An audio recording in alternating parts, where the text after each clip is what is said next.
मुसलमानों के हक के लिए बनाया गया? नहीं, मुसलमानों के हक के लिए मैं आपको बता दूं, किसी भी जाति धर्म का मामला हो, किसी भी जाति धर्म का मामला हो, आप कुछ बना लो, लेकिन वो मुसलमान का जो धर्म है वो शरीयत के हिसाब से चलता है। आप उसको थोपने की कोशिश करोगे तो वो एक्सेप्ट नहीं करेंगे। लग रहा है जो भारतीय जनता पार्टी मुसलमानों के खिलाफ कामकाज करेगी। भारतीय जनता पार्टी मुसलमानों के खिलाफ नहीं, भारतीय जनता पार्टी समान को ओबीसी से लड़ाती है, ओबीसी को एसटी/एससी से लड़ाती है और हिंदू मुस्लिम करके आपसी भाईचारे को लड़ा के और वोट लेना चाहती है, सिर्फ और कुछ भी नहीं। आप मुझे बताइए, आप हमारे पत्रकार साथी, आज आपकी लगभग कितनी एज होगी, जितनी भी एज हो, 30, 32, 35, क्या पहले लोग मंदिर नहीं जाते थे? क्या पहले लोग नमाज नहीं पढ़ते थे? क्या पहले लोग गुरुद्वारा नहीं जाते थे? क्या पहले लोग चर्च नहीं जाते? तो ये नया मुद्दा अभी से क्यों आया?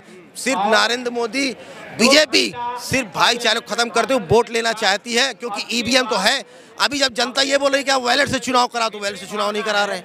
वैलेट से चुनाव क्यों नहीं करा रहे? अभी महाराष्ट्र में लेटेस्ट का मामला हुआ, महाराष्ट्र में चुनाव हुआ, महाराष्ट्र में राज ठाकरे का कहना है कि मेरे बूथ से मुझे 2 वोट मिले, जबकि उनके घर में 4 वोट है। क्या मेरे बच्चे और मेरी बीबी ने मुझे वोट नहीं दिया?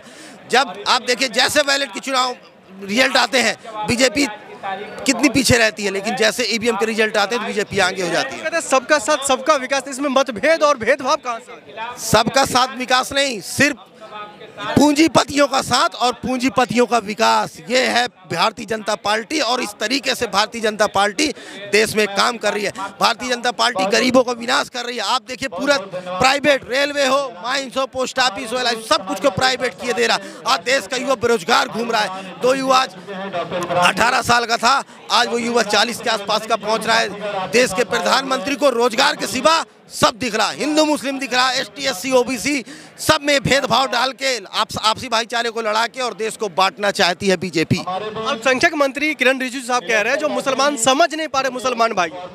आप मुझे ये बताइए, अल्पसंख्यक मंत्री लोग किसी मुसलमान को क्यों नहीं बनाया? अल्पसंख्यक मंत्री किसी सरदार को क्यों नहीं बनाया? अल्पसंख्यक मंत्री किरण रिजिजू को क्यों बनाया? मतलब ऐसे लोग उनके पास है ही नहीं। मतलब इसी से पता चल रहा ना कि आपसी भाईचारा नहीं है। भाई, अल्पसंख्यक मंत्री आप और भी तो नेता होंगे मुसलमान, आपके क्यों नहीं बनाया उनको? आप इससे आप समझ सकते हैं। जो मुसलमान भाई समझ नहीं पा रहे, मैं समझाने की कोशिश कर रहा हूँ, जिस दिन वो समझ जाएंगे उनको लगेगा ये हमारे हक में है। मुसलमान सब समझ चुका है और देश की जनता सब समझ चुका है। हमारा हिंदू भाई समझ चुका है। आप ये बताइए, भगवान राम, ये बोलते हैं राम को, ये कभी राम को लाएंगे? तुम भगवान को लाओगे? अरे भगवान के सामने औकात क्या है यार? भगवान तुमको दुनिया में भेजा है, भगवान तुमको लेके आया। फ्लेक्स बड़े बड़े लग रहे हैं, उसमें भगवान राम को इतना बड़ा बनाया गया और नरेंद्र मोदी को इतना बड़ा बनाया गया। आप बताइए कहाँ पे सही है? तुम हाथ पकड़े हो भगवान का? अरे शर्म आनी चाहिए बीजेपी वालों, चुल्लू भर पानी में डूब मरना चाहिए। तुम भगवान को लेके आओगे, भगवान तुमको लेके आया है। और अयोध्या ने जवाब दे दिया, अयोध्या ने ऐसा जवाब दिया कि वहाँ पे इंडिया गठबंधन जीत कर आया है। इनको बता दिया कि देश में रोजगार चाहिए, आपसी भाईचारे को हम बर्दाश्त नहीं करेंगे। अगर तुम आपसी भाईचारे को तोड़ोगे तो क्या बताना चाहेंगे मुसलमान भाइयों के लिए, क्या संदेश? मुसलमान भाइयों के लिए, सबके लिए हमारे ये संदेश है, हिंदू मुस्लिम सिख ईसाई आपस में सब भाई भाई बीजेपी से सतर्क रहें और भविष्य में इंडिया गठबंधन का साथ दें। ये जो वक्फ बोर्ड को लेकर जितना हंगामा देश में हो रहा है, आप लोग कैसे सोच रहे कि युवा होने के? वक्फ बोर्ड जो था, देखिए हमारा देश जो है हिंदू मुस्लिम सिख ईसाई आपस में सब भाई भाई। पहले की जो गवर्नमेंट थी उसने वक्फ बोर्ड को सुरक्षित रखा, क्योंकि वक्फ बोर्ड जिसकी जमीन है, जैसे हमारा घर है तो हमारे पास उसका पट्टा है तो वो हमारा ही रहे। लेकिन बीजेपी की हुकूमत आने के बाद, नरेंद्र मोदी के प्रधानमंत्री बनने के बाद, बीजेपी आरएसएस की तर्ज पर वक्फ बोर्ड को लागू करना चाह रही कि आरएसएस की तर्ज पर वक्फ बोर्ड चले, क्योंकि बीजेपी को आपसी भाईचारा पसंद नहीं है। बीजेपी आपसी भाईचारे के खिलाफ है। बीजेपी की नीति अंग्रेजों की तरह है, फूट डोल और शासन को। मैं कहता हूँ वक्फ बोर्ड में दिक्कत क्या है? वक्फ बोर्ड में दिक्कत क्या है? क्या अभी वक्फ बोर्ड ठीक नहीं था? आप बताइए, जो हमारे चर्च है, जो हमारी मंदिरें हैं, अगर हम उस पे खिलवाड़ करना चाहे, उसके कानून पे खिलवाड़ करना चाहे, बिल्कुल गलत बात है। इस संशोधन में दिक्कत क्या है वो तो समझाने। देखिए, वक्फ बोर्ड जो है, मैं आपको बता दूं, वक्फ बोर्ड अभी जो है उसमें संशोधन करने की आवश्यकता है ही नहीं, क्योंकि वो सुरक्षित है, वो सुरक्षित है। ऐसे अभी आप देखिए, औरंगजेब जिद्दी जी का मुद्दा उठाया गया, आखिर क्या है?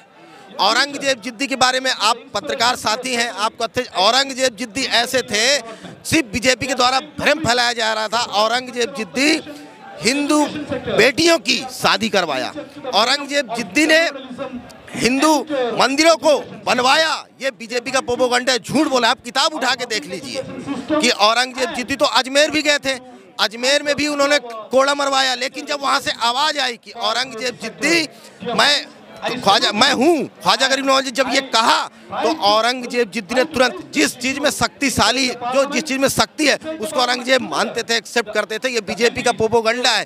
देश का युवा ये सब नहीं चाहता, देश का युवा आपसी भाईचारा चाहता है, देश का युवा रोजगार चाहता है। देखिए तो लगातार ये कह रहे हैं ना, जो जिस तरीके से वक्फ बोर्ड का मामला निकल करके आया है, संशोधन की बात करते हुए दिखाई दे रहे भारतीय जनता पार्टी, और कह रहे हैं जिसमें जो गरीब और मजलूम लोग हैं उस तक मुहैया कराया जाएगा, उन तक मदद मिल पहुंचेगी।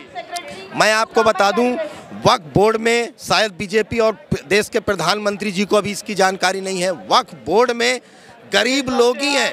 वक्फ बोर्ड ये एक विशेष की है जिसमें वक्फ बोर्ड में उन्हीं का इंटरफेयर करता है। हम कहते हैं आपका घर है, आपके घर में आप कैसे चाहोगे कि बगल वाला इंटरफेयर करने आ जाए? भाई घर का मामला घर में बैठा के सुलझाए ना। तो जो बीजेपी है वो सिर्फ इसको आरएसएस के तर्ज पर चलाना चाह रही है और देश को आपसी भाईचारे में खत्म करना चाह रही है, देश का आपसी भाईचारा। तो कहते देश का मामला है, देश का मुद्दा है, तो देश का प्रधानमंत्री, देश का सरकार का हस्तक्षेप होना जरूरी है। भाई देश की सरकार क्या इससे पहले नहीं थी? इतने साल कांग्रेस ने राज किया, क्या इससे पहले नहीं थी? तब क्यों नहीं मुद्दा आया? बीजेपी आने पर ही क्यों मुद्दा आया? बीजेपी का सिर्फ मुद्दा है कि किसी तरीके से इन सब चीजों में उलझाया जाए जिससे युवा रोजगार की बात ना करे, जिससे युवा महंगाई की बात ना करे। आप देखिए देश में आज इतना बड़ा घोटाले में घोटाला हो रहा, आप देखिए पेपर घोटाला हो रहा, रेलवे घोटाला हो रहा, पर प्रधानमंत्री उसमें नहीं। मणिपुर में इतना बड़ा दंगा हुआ, प्रधानमंत्री वहां नहीं जा रहे हैं। देश के प्रधानमंत्री को सिर्फ भेदभाव करना आता है, आपसी भाईचारे में बांटना आता है। अभी देखिए भीमराव अंबेडकर के बारे में देश के गृह मंत्री नरेंद्र मोदी जी ने कहा, ये कहना चाहिए भाई जिनके लिए भीमराव अंबेडकर भगवान है वो है, उसमें दिक्कत क्या है? उनको जो लोग भगवान मान रहे हैं वो है ना, आपको क्या दिक्कत है भाई जो लोग उनको भगवान मान रहे हैं?